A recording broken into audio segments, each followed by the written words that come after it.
musique ils ont apporté négativité na kati ya jeunesse il y a lelo biso déjà motomo ka bana ko bebisa yango ngala za rencontrer alors na wa ke papa ma bana ko bebisa jeunesse biso ce que tu as parlé na jeunesse il faut tout monde type ya moteur azotambo sa jeunesse dans ba wendo bana disa ba kota ka musique té et là comment on a tongo libanda donc société na biso allait écraser sous deux poids poids économique et poids social. Congo Synthèse. La synthèse des infos de la RDC, l'Afrique et le reste du monde. Une seule adresse. www.congosynthèse.com.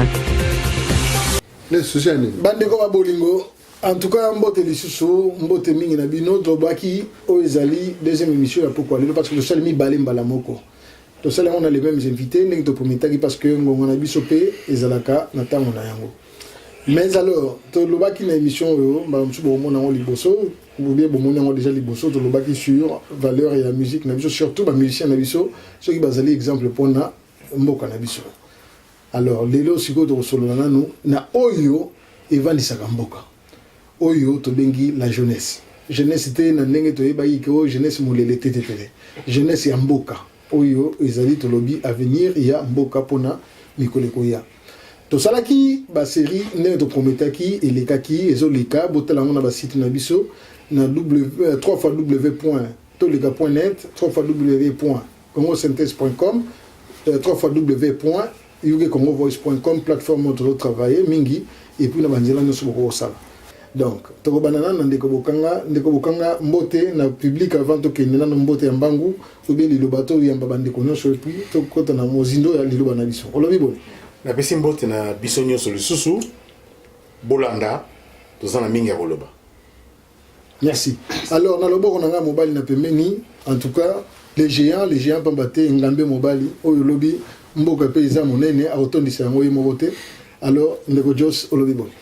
la pesi mbote mingi na bandeko basi pe babali bilenge surtout au tokolobi na poko.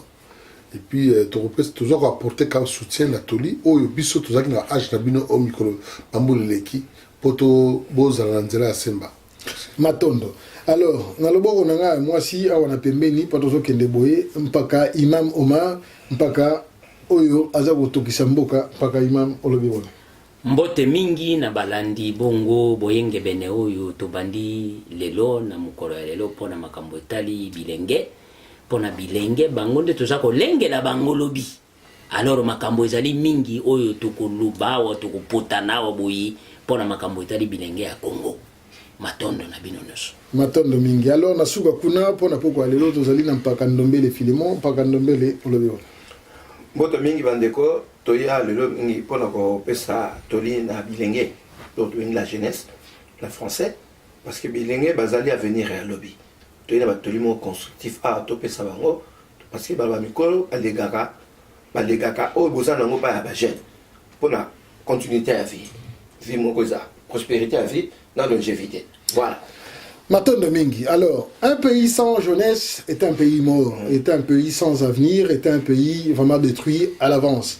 Alors, na mbangu mingi vraiment mamsusu bino bozoki biso na libozo te to kenana na ndeko bokanga ndenge to lobaki alimbule la biso na moi mo kusena nous jeunesse ngo ezanini qu'est-ce qu'on entend par la jeunesse qu'est-ce que c'est la jeunesse ndeko bokanga récapitulation moko amuke ko zonge la moi muke na sima jeunesse le binini de bande ko mba bande ko na biso na lombango na koloba jeunesse est le kota na opesa moi exemple moko mi bali misato jeunesse est le kola net nzete na misisa na wo misisa de jeunesse jeunesse eza lokola ndaku po ba matsa ba mur il faut en fondation ya suka na koloba jeunesse eza lisusu lokola avant okota na kelasi ba bengi université faut uta na école primaire oyo ezali racine okokoma na université te so uti na école primaire te siko jeunesse ezali ndenge bandeko ba uti koloba awa jeunesse ezali fondation ya moto biso nyonso na uta koloba ngo na émission musuto salaki ba lobi kaka awa jeunesse biso nyonso to uta kana kozala na jeune tango ba mama ba memanga biso na mokili ba bimisaka biso na mokili tozalaka na 0 année. Après, tu vas nous avoir 2 ans, 3 ans, 5 ans, 10 ans, 15 ans, 20 ans, 35 ans, 40 ans, et puis tu vas sous moi l'icolo. Donc, jeunesse, nakoloba yango wana, parce que jeunesse zali, nakoloba lisusu que jeunesse, tous avons un sens ya, sens que jeunesse yango mte tongaka moto. Pour yoza la moto, il faut osala jeune. Par rapport à Bamoula on a outil pesa. Évidemment, ceux qui ont développé en haut, tu as jeunesse na sens musu to pesa on peut ba définition musu. Mais là on sait pas la mine to tika na o ndenge na outil koloba. Ndeko Jos, avant de te situer na Numbo na biso na situation politico-socio-économique mais autres en nangonano. Jeunesse na biso par rapport à la situation en Mboka nanu avant de banda koyeba pena soki jeunesse na biso ngo zandengeni yo zo mona jeunesse na biso na situation en Mboka lelo zandengeni to ke ne vraiment na kati ya muzindo ya na kozala merci papa na kozala direct jeunesse lelo za ko beba biso to zaki ba jeune ki sasa lobi ngai na âge na ngai na baka na 1970 tango roi Baudouin ayaka pour la troisième fois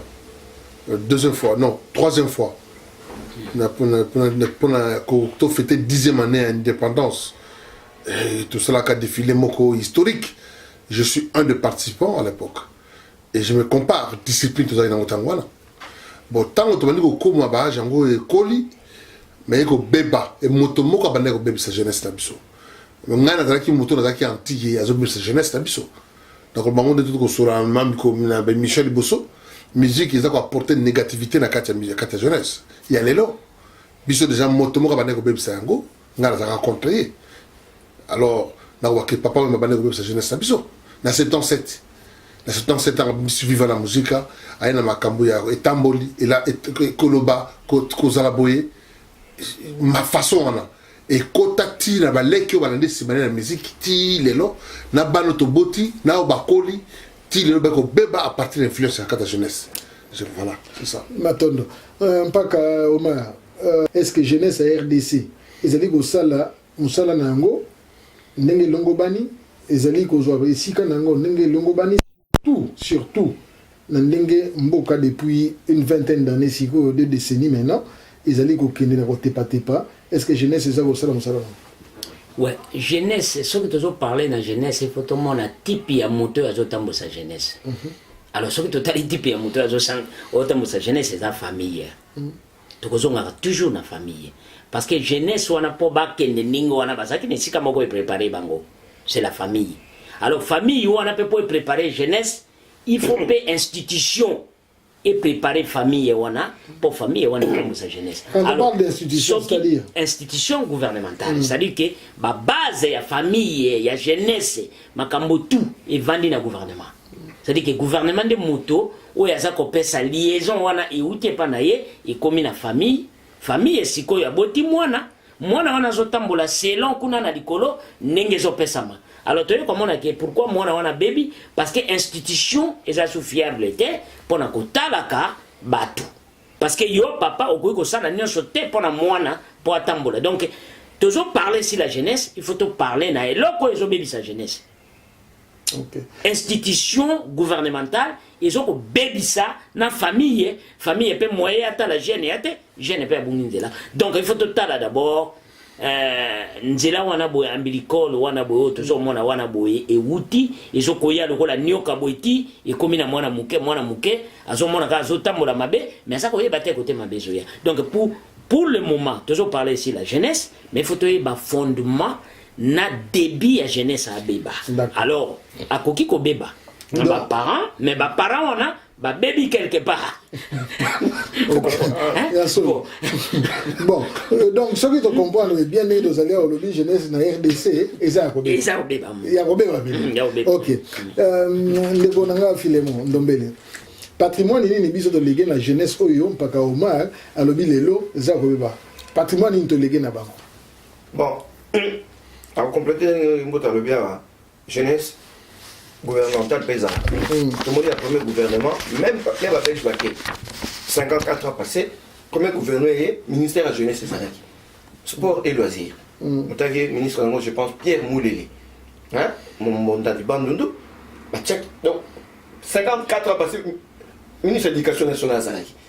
éducation nationale maternelle eza na ndako national eza sur le plan national moto fo azala éduqué ozala moto fo azala éduqué oyeba na droit civique na yo oyebake babetaka moto te baswanaka te basubaka na nzela te tout ça eza moto esalaki bomoto ozala bapekana yembaka te ntango bawendo bana liza ekotaka misiki te lelo bakoma kotana ntongo libanda donc tomoni lelo bamisiki ezolekami kobeta bana mike na misiki na ma elika kala na zaiko wana nga bazongisanga na 80 pauvre de kanda portier zaiko akufa abina na zonga okota te fosi za mbule koya oh tabule ya bati na 17 ans zalina miner mbule koya ozonga na mutako luka mwasi makango donc jeunesse va battre la jeunesse pour jeunesse c'est ça à venir à lobby lelo ba personne ba ndako ndio sur le bakufa kasi ba Cameroun ba toi ici maté ba on besoin léguer c'est ça continuité à mokili lelo jeunesse so ikufi mboke ikufi na moto bomba oba après to mo diaba mikolo ti donc biso mo européen ba mikolo tous responsable na kobe ba jeunesse à l'élan biso to bon non ba to be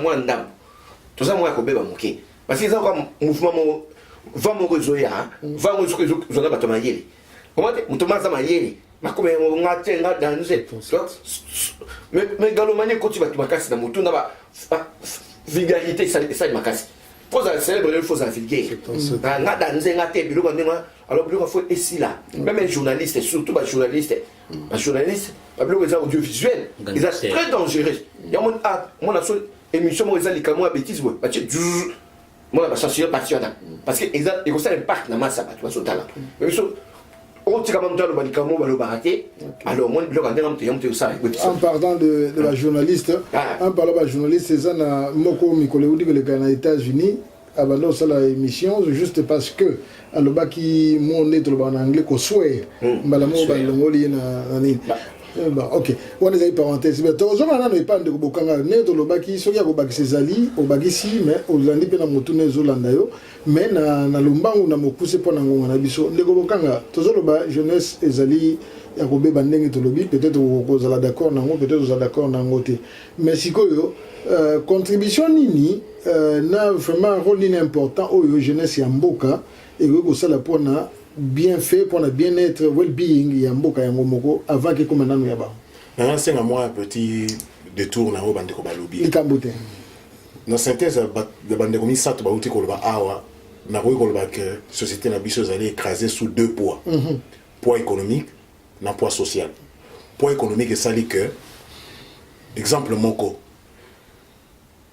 ba adulte ba parents ba adulte na ndenga ba parents bazali limité économiquement mbongo ezate bakomi mbala moko affaibli bakomi fragilisé bakomi mbala moko vulnérable c'est-à-dire que tel azana mbongo te moyen azala apaiser na kati ya influence na ye na kati ya famille na ye ekomi pasi bana basi il faut pas se livrer na auto et par exemple soit prostitution bani bali le musufu bana oyiba comme la prostitution masculine voilà bana opposer ba acte o ezali catholique te et ça dit que déjà problème sur le plan économique et ça non en anglais wana ba parents pouvoir d'achat donc mbongo e permettre bango ba subvenir na besoin et ma bota na bango ezate comme à un problème peut en cacher un autre.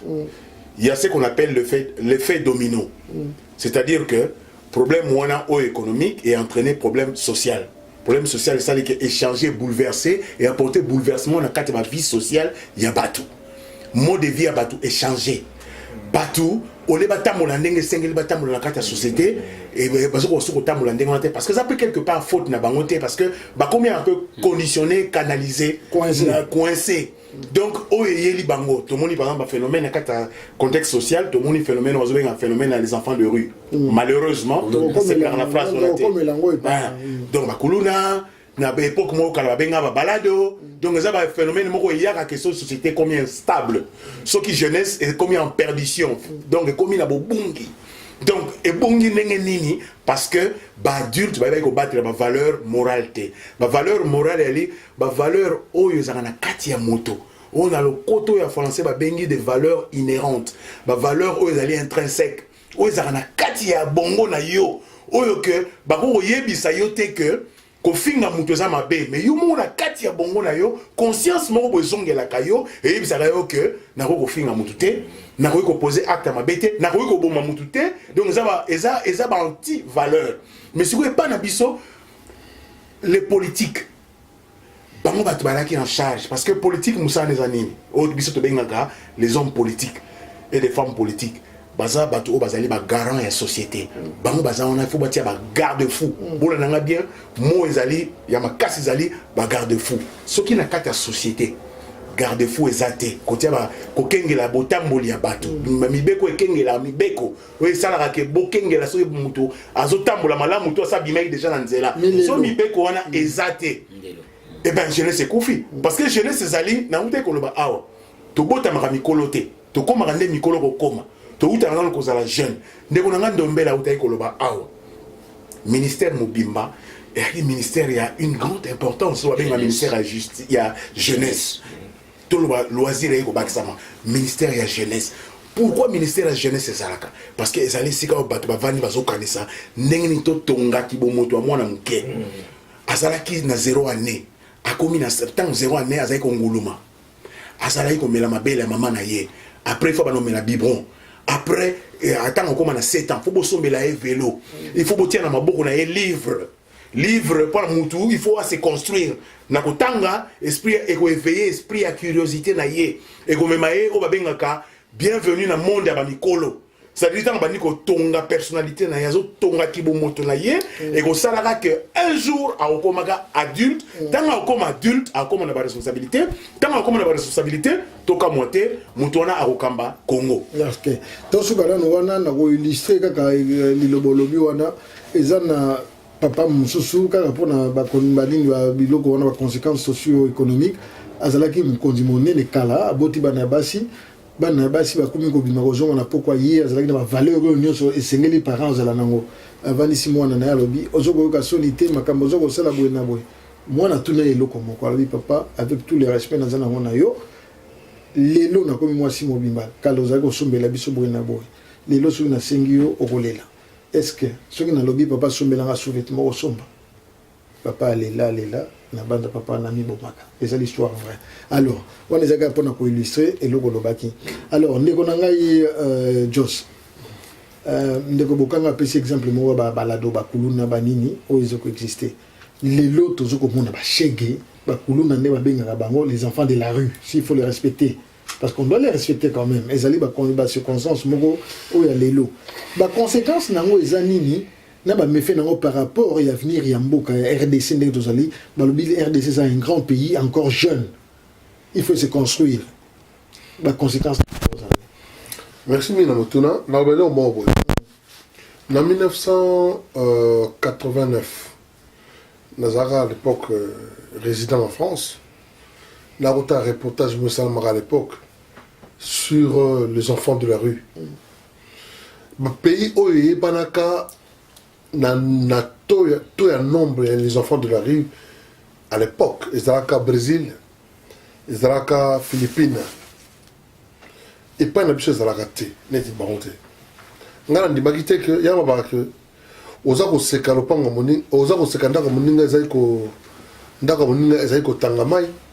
il y a pas une BP kotanga na monaki ba organisation mondiale ezali ko sala ba démarche pour na ba étouffer les enfants de la rue na Brésil des garde-fous voilà merci beaucoup na Rio de Janeiro na Manille na Philippines donc gouvernement a mis côte ça qui na kata makambo wana pour na ko sisa bien quoi mais lelo Brésil il y a ils ont été minés. Dans les Philippines à l'époque, on a Ferdinand Marcos a perdu le pouvoir. Aquino Kozwa, il y a Bundi dans les Cambodges. Et ça, les Cambodges, ça a bon, malheureusement, dans Mboko Yangai, il y a Bissou et Kwea. Tant que Kwea qui, déjà, il y a Kolobelango, Bano, Boy. Comment il y a chèque de la Kate? Comment il y a chèque on a? Il y a habité Bandegoza et Bila, il y a Balamboka. Il y a chèque on a. Oh, l'ancien a propulsé encore le lobby qui a chance le repamba. Il n'y avait que 5, le lobby a commis 20. C'est pas même. Ça, c'est c'est toujours lui. Donc, parce que peut-être Balandi besoin d'avoir moi qui. Pourquoi tu attends les gars à côté musique? Mais musique, tu oublies qu'ils apportent quelque chose d'influence négatif et puis positif. Si c'est positif, on applaudit. Nous avons de la chance. Il y a à l'école belge. Il y a à l'école belge. Il y a à l'école belge. Attends avec Raphaël Gonda, qui aujourd'hui serviteur, il y a Motoana. Antoine Gonda. Attends l'école belge. Attends l'école catholique. Mais éducation, on a besoin. Et ça n'est pas il y a Philémon attend na soigné na Belgique, dans 71. Mais éducation, je sais que au moins, bisous ont bénéficié quelque chose. Hein? Oh, et ça dit que d'accord. Voilà.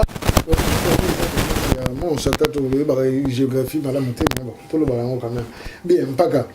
Tout ce qui est dans le bas, mingi. Tout le monde qui est kuluna banani, mais tout le monde qui est allé, le Comoro est allé entretenu, si pas par institution. Ils sont entretenus par l'institution parce que tout le monde, ceux qui les musiciens, encore une fois, les locaux qui utilisés, chez na banani, et comme une masse mouvante. Oui, très important. Tant que tu es là, cimetière, à l'époque, on a fait un quartier, tu as aucun été, quand Mikol Bakena.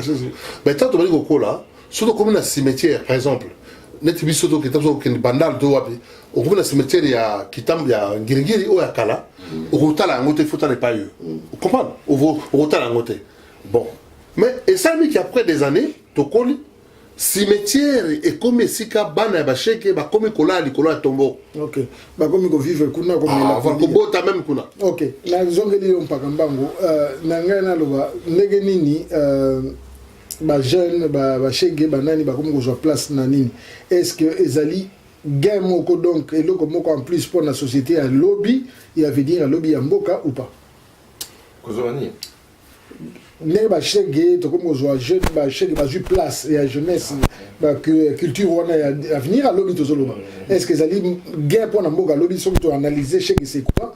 Est-ce que ça li gain pour na lobby? Mais ngana André Bozo comprendre nga malamu te. C'est donc comprendre mais loba.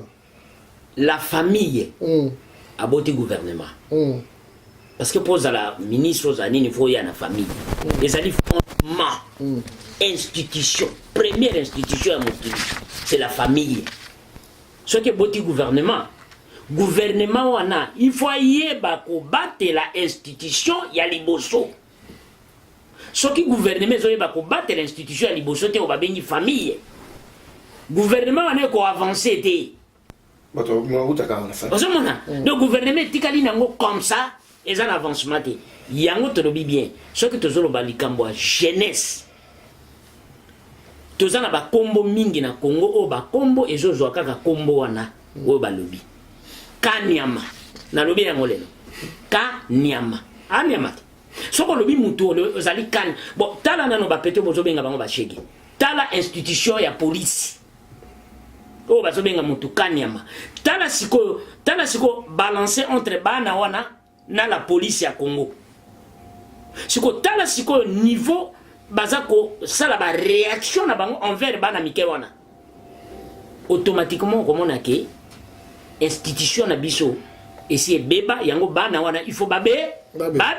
D'accord. Cela veut dire bana oya biso ba komi na niveau wana parce que ba permettre bango ba koma na niveau wana parce que ndenge tozolo ba ke tozali na ba institution ya jeunesse biso tozaki na ba scout ba nini il faut ko yeba ko orienter bana mike pona biloko oye ko zala stimulant pona bana wana mais na kisasa ba pépinière hein pépinière ezalaki c'était pona bana wana ba kende ba sakana po ba lene nature eza ko réfléchir bana wana ba bongo na bango bokati banzete bolongo lesika na botie bandako siko bana wana bazako yenga bazane sika okenete.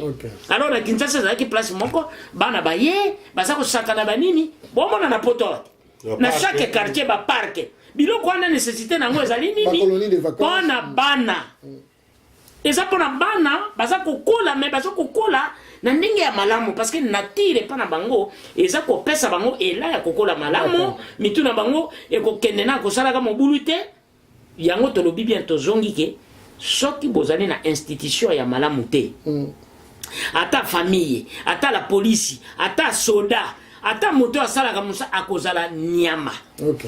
Yango bomoni ba kombo le kwa ba kanyama parce que moto va développer selon kombo na c'est ça ba nyama. Matondo. Boni misanga iso ki na ko zoma te a koseka mwa muke parce que mpaka toka kamingi atokisaka biso na toka.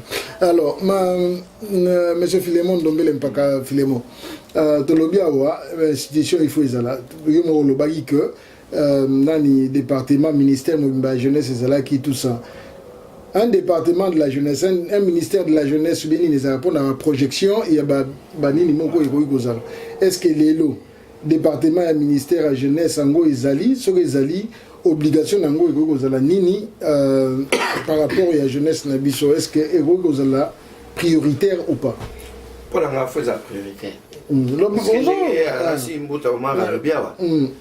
on les a début en camp fondation parce que sur fondation la prioritaire immeuble quoi on a 5 étages fondation ça malongate fondation ya moi là déjà un peu ce exemple typique na maïmo avec parce qu'on a bébé voilà maternité qu'on faut ta maternité hôpital news hein déjà ils ont mabé ils ont déjà mabé moi la pas école le bakaka wala ko si déjà ba bimisa mama na l'environnement mo mal ça ah si moi la ko ba senge na tanga tonga azo ko ndo pemeni wa ba lipa hein o ardoa ça comme le bakambo yé ayoka tout autour et a déjà crime ya mabe. Alors deuxièmement scolarité école primaire faut le faire ata école primaire faut le faire hein pour côté comme institution scolaire école ngirenge ya gambela bateka ngo COD inom pila leka akuti ba super batol apusi tol mukebe sinzi la zaka o nini o tenga la banda classe nini o ba asomia atene de la gombe ba nga bateka ngo bateka ndamu na simatene de la gombe et ce sont mboka ni bateka institution école l'état au belgique kasa kuba l'équipe mobuta l'équipe oteka école ni pourquoi comme ça on a toujours des hôtels hein tu vois priorité qu'on est hôtel OK hôtel nous comme privilégié hôtel bon ma jardin public. Oui, jardin comme un magasin, parc zoologique, zoologique, botanique. Botanique. Et comme un magasin tout au long, venir à savoir avec le salle. Et pas aller ça à l'entraînement, ma chaque bouquet, ma chaque. Donc, pour te dire que tu es bon de battre candam. OK. Donc, il faut pas remettre priorité pour l'épanouissement de la jeunesse.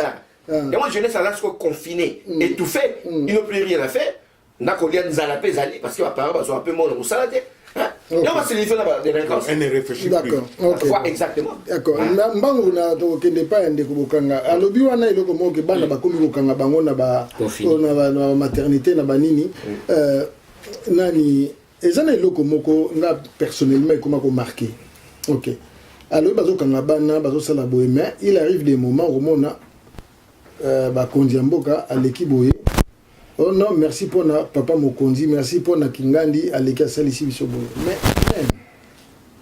ndeko bokanga wana limbole la biso bien en 5 minutes.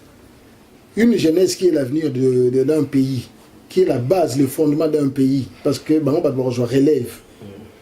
Baza quand même na ba droit devoir et obligations na bango. Est-ce que bakoki ko comme reconnaissant par rapport il y a un monsieur ou bien il y a une institution ou bien ezali baki na bango parce que demain ils seront l'avenir et à mboka bako revendre ba connaissance na bango na mboka wana expliquer biso na ba remercier mutu pona soki batu merci bien merci mingi en pesanga maloba et puis na mutu na wana eza mutu na mi balete eza na réponse belé mais comme tozali limité na temps et puis vraiment na ko meka koza le plus clair possible et na beaucoup c'est pour la nini ezaka na ba jeune ezaka na ba tunio so tekaka ba jeune ba mikolo tout ce que tu connais maman ba tata et ba jeunes adultes et comment à moi le rumke ah merci Songolo merci Pakala merci Fulani c'est parce que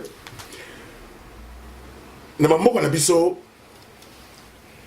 politique eza eloko moko batu basale la rango pour na ba intérêt na bango personnel.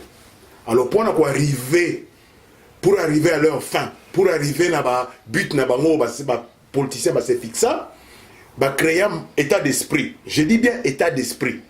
Que jeunes, moins jeunes, adultes, moins adultes, baza redevable na bango. C'est-à-dire que eloko nyoso bato wana ba politicien ba osala pour na bango bato catégorie bato na tanga ba loba kaka merci. Pourquoi? Parce que ba privé bango eloko moko ko privé jamais mutu. O ba benga ba droit. Ce qui vous sali de sorte que mutaye ba droit na été. Droit est le naturel, ba pesa ka mutu ya moté, mais ça naturel. Neti Congo eza mabele ya biso ndenge to vande biso nyonso. Donc il a dit que makamu nyonso ko sali maka na Congo eza d'office droit na biso, qui est un droit naturel que mutu mo ko boto la biso yango azate. Mais si ko ekutani que encore une fois catégorie ba tonyo sono tanga awa ba yebelo wa benga ka droit na bangote. Bazo kanisa ke soki batongi parc faut senga mutu wana merci. Mais oko senga merci te parce que faut tena mutu na yo que yeso ka ndima ki azala gouverneur à ville à Kinshasa neti kimbuta.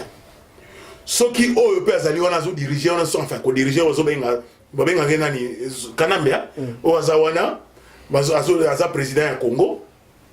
Soki batie ba fontaine bato mikolo ba 50 ans d'âge baso beta maboko balobi o merci tata mukonzi na ndenge opesi biso ba fontaine ma tata ba mai na banda ko zate donc tout qui l'écoute on a des problèmes belé to toucher ba problème belé to e osenga biso 50 heures à émission ce qui est impossible voilà et ça dit que bazo yebate que au fait baso pesa bino ko pesa te eza ba droit na bino.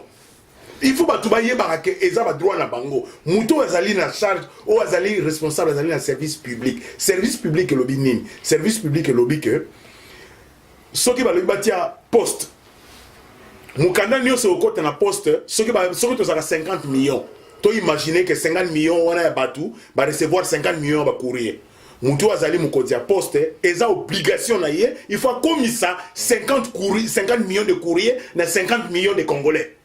Ce n'est pas parce que nga na sona kina na ndombele na sona kina kikamba que ba courrier qui ndombele na kikamba yo combattre parce que nga na zali ministre Hélène. Siko ndombele na kikamba faut ba ko senga nga pardon nga ministre ya poste et télécommunication que ba courrier na biso ndenge nini. Non, ça ba faveur te. Eza ba faveur te. Eza ba droit na bino ba ndeko e bozona na surtout o bozona mboka na Congo. Il faut ba revendiquer. Il faut bo revendiquer ka. Ce qui mwinde zo pelate. Qu'on fout ta facture parce qu'il faut que nous fout ta facture. Mais tout là, nous fout ta facture et là on y a consommé quitter. Nous avons beaucoup de choses dans l'Occident, dans l'Ibanda, dans la Belgique, dans les États-Unis, dans le Canada, dans la France, dans la Norvège, partout dans le Portugal, dans l'Espagne, nous avons beaucoup de structurés, organisés. Ce qui est service public et pessamité, ils allaient assurer que nous avons fout ta rango azate. Au contraire, tout l'État est mort à yébi que nous assurons que service public. Donc, ce que vous avez dans le cadre de la facture d'électricité, où il y a maï, nous avons dit que bateau, nous avons réduction ou bien bon, voilà. Donc, l'accès dans le cadre, il y a des droits. Donc, il faut que vous ayez des droits. Si vous avez dit que le privé c'est quoi nos droits? Et là, quand vous avez des droits, il y a des obligations. Vous avez des droits. Mais baza ko ya ko yebisa ko za na obligation ya ko futa mai, oza na obligation o sala loko boye, oza na obligation ya loko boye. Boye ba ko sosola côté wana. Donc on définir d'abord les droits et obligations. Ensuite à mon tour na question ni. Ce qui na bosani wa muke zela na zongi sa ma kanisi na pembeni. Ah oui, ce que vous avez fait ici il fallait vraiment passer comme merci. Merci ko senga maté. Nauti koloba awa merci ko senga maté parce que ça droit na bino d'office. Ah pourquoi? Ko senga merci ya nini oza mwana mboka. Et loko na kosuki sawana rapidement la place on a vraiment na koloba que et loko ezosanga biso huta tozalaki ba jeune tina lelo to ko ba moins jeune na to ko ba adulte et to ko mpe ba soki wapi na ba mbula o ba pusani et là ezosanga biso zali que on nous a pas appris à bien réfléchir, non seulement à réfléchir, mais à bien réfléchir. Je pèse mes mots. On ne nous a pas appris à bien réfléchir, on ne nous a pas appris à bien parler, on ne nous a pas appris à communiquer. Le verbe misaton a utilisé, c'est très important.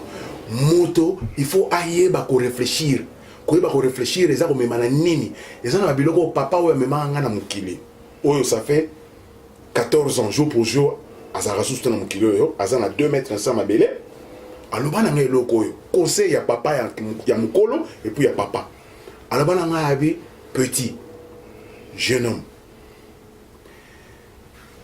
moto azara toujours na ba faculté parmi ma faculté et ça n'a bien mis sat ou ya ponaki juge qui ezalaki utile pour y apesa na ngai atika na héritage alors bana nga lobi ko compter na ngati atika lo héritage matériel ou bien confort matériel et pas na ngai ce n'est pas ça na repesa yo eloko ça na bongo na nga alors bi moto azalaka na soka ça na ngote mais en tout cas il faut le développer et aller sans observation.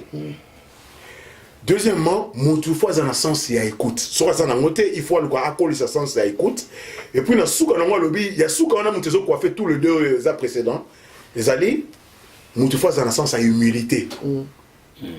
Alors bien, dans le sens observation ça ndenge nini. Motu soko telemi. Komi kitisa. Bandeko wa utai koloba awa sikoyo. Que sans observation ça makasi surtout sur les jeunes. Jeunes soko dans le sens ya kotala o eza tout autour na yo, environnement na yo.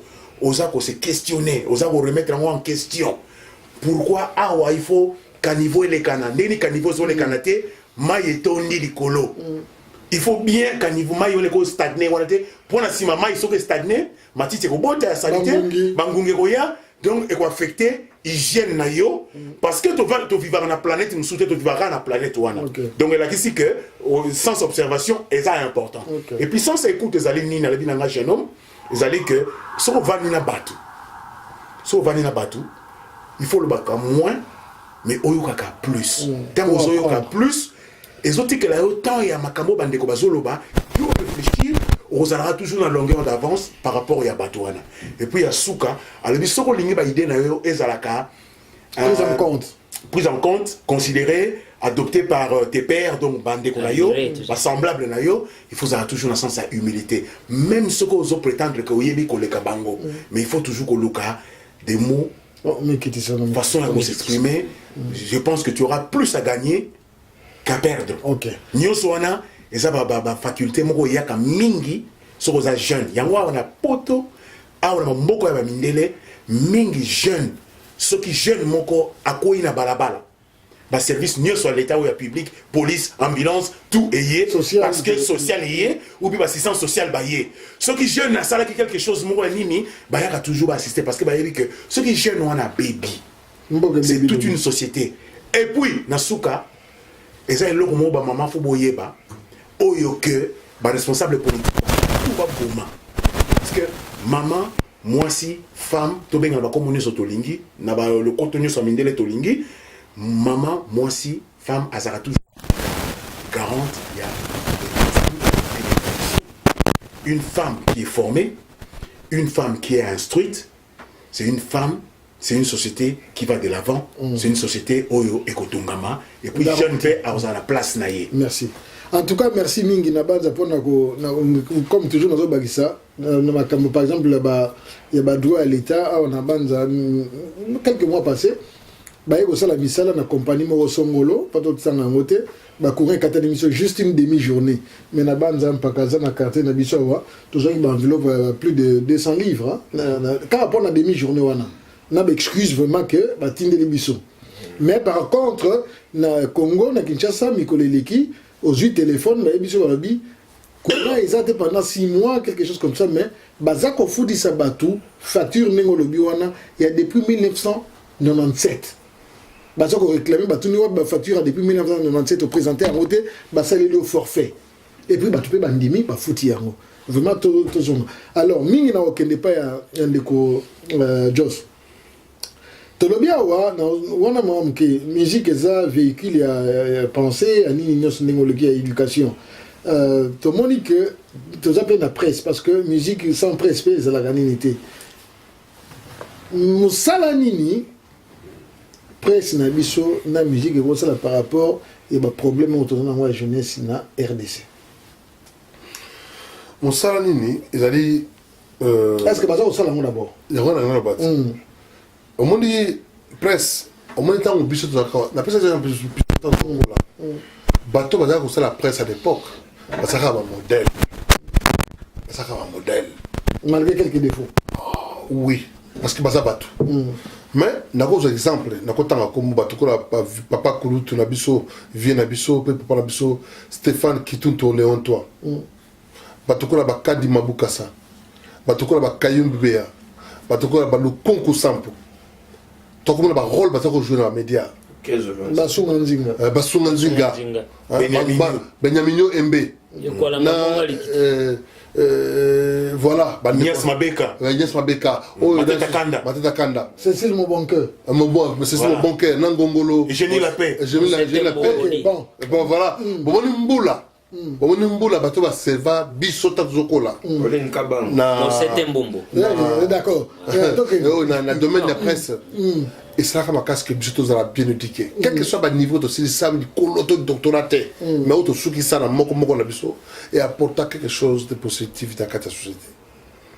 Bon malheureusement ngai ta on a poto na tiki moi bato ko ba luklezo ba vieux ko luklezo na ba bien vanga ça va.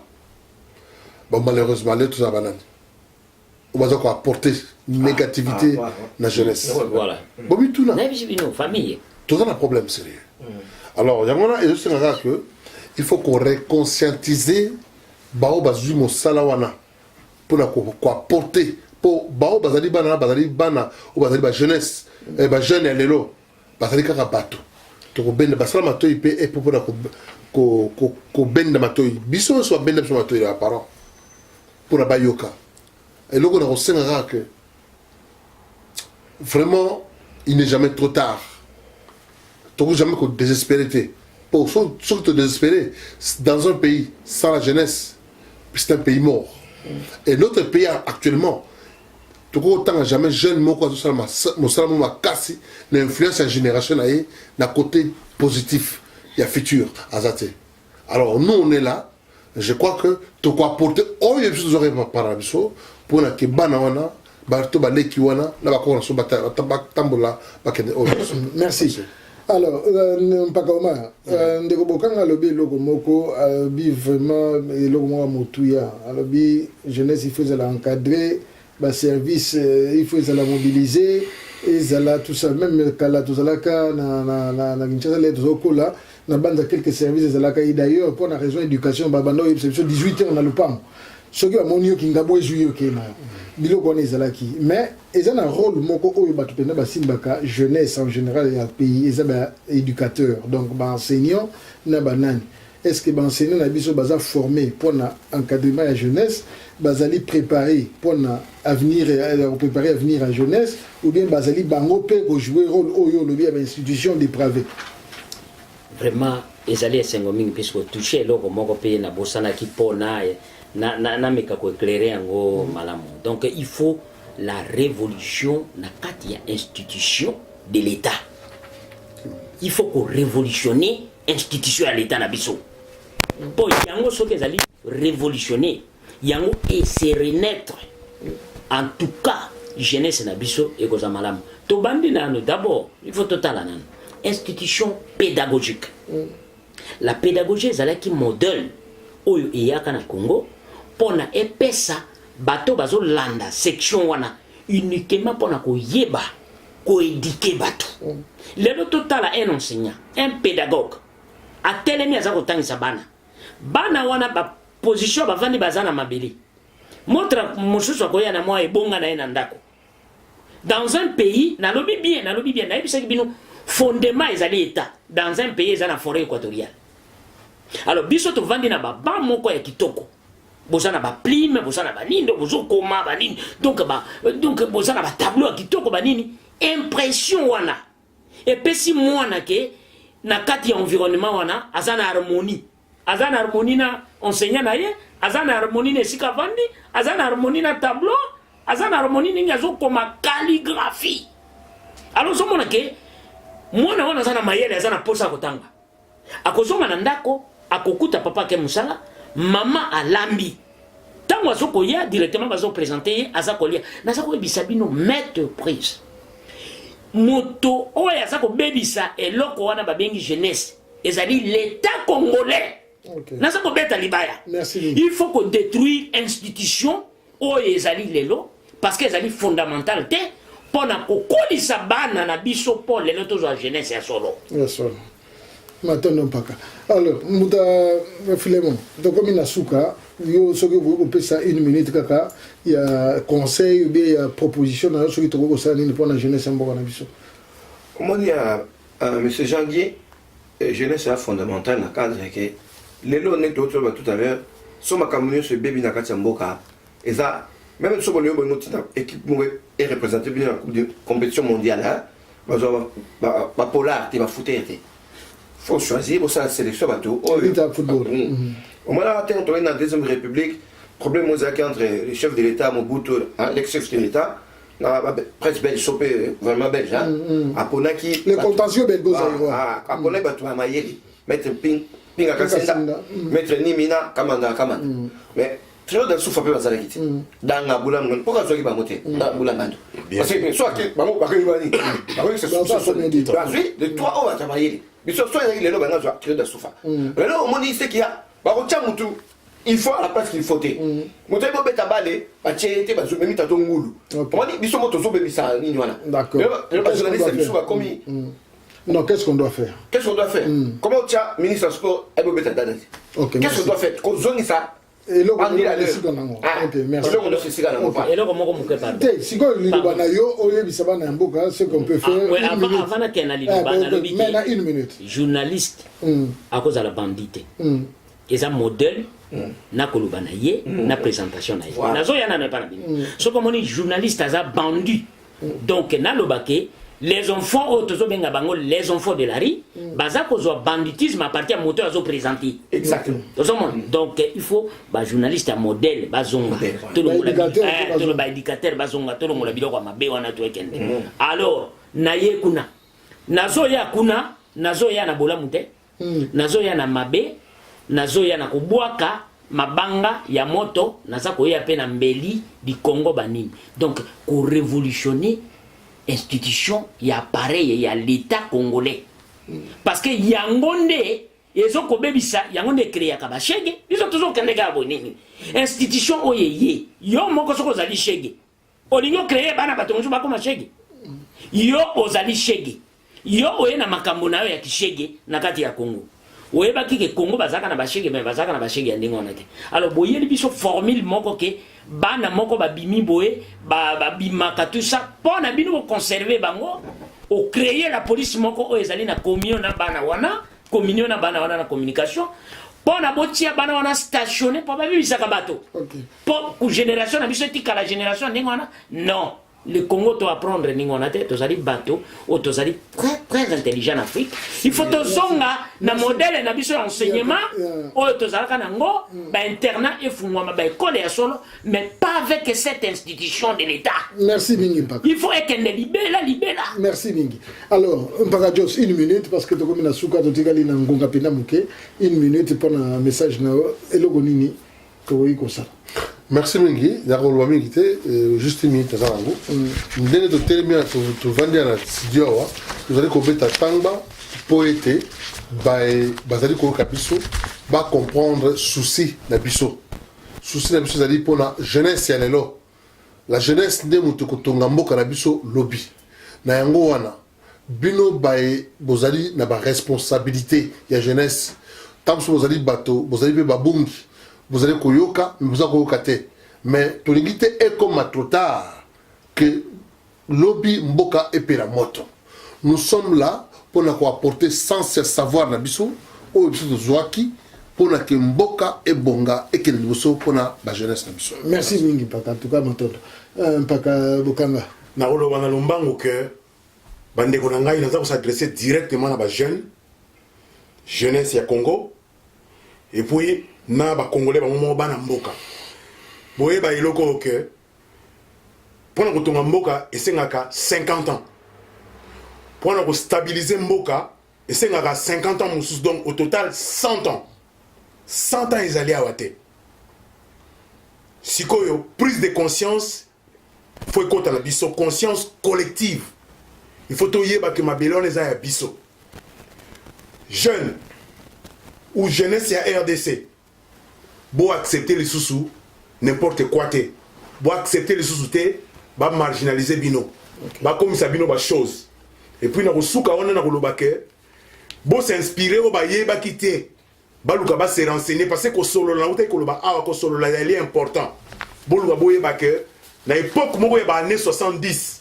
ba année 70 télévision na biso ezalaka culturel tozalaka na ba émission oyo etongaka moto ba émission ezalaka tournée vers ba jeunes grand-père raconte émission les enfants oyo Jackie Beto ko animé les bidules il y a le concours Sampou 15-18 je crois que le concours Sampou d'accord ezalaki belé tozalaki na balibala bosembo botala esikani to na émission to ki émission mo bengango coutume et tradition na bosan comme journaliste ezalaki ko animé ngo OK donc elle a dit que télévision na biso ezalaka très culturel toyeba ko utiliser médias les lobazobenga les nouvelles technologies internet Facebook Yahoo quoi que ce soit bo utiliser ngo po botonga kibomoto na bino si botongi kibomoto na bino jeunesse wana eko assurer avenir ya lobby donc pour ngai ba solution ou kaka wana matondo mingi bande bomoni ke eza encore rebellé to ko zonga de toutes les façons to za les choses nango live jeudi ou bien mkolekoya totondi bino batondi ba proposition ba suggestion ba conseil ba nini ba mituna botinde la biso na ba site na biso e ko koma na ba email na biso vraiment matondo mingi na ba mpako ba tondi awa bazo lekisa tango te bazo ko ya ko pesa oyo bakoki nango pona mboka ngai ko na micro na kozongela bino na micro leza ko ya mais na lombangu le 25 octobre to bosonate moi kinzi no ezali pe pona okitisa mitema pona longola mo ba craquage toza nango ndeko na biso Vital Moteba na mama Cécile Kalambai baza ko bengisa bande ko nyoso ba ya bo mona wana ba site na biso e kozela wana donc bo bosonate le 25 octobre ozali célibataire oye 25 livres ozali couple oye na encore une fois na koloba to komi na ba couple ya ndenge na ndenge mais ya kaka ozali couple dotondi bino botondi merci na caméra et pas tozali ngo Charmonga na ndeko na biso matondo mingi na équipe na biso nyoso ko ya plateforme na biso bye bye. Congo Synthèse, la synthèse des infos de la RDC, l'Afrique et le reste du monde. Une seule adresse: www.congosynthèse.com.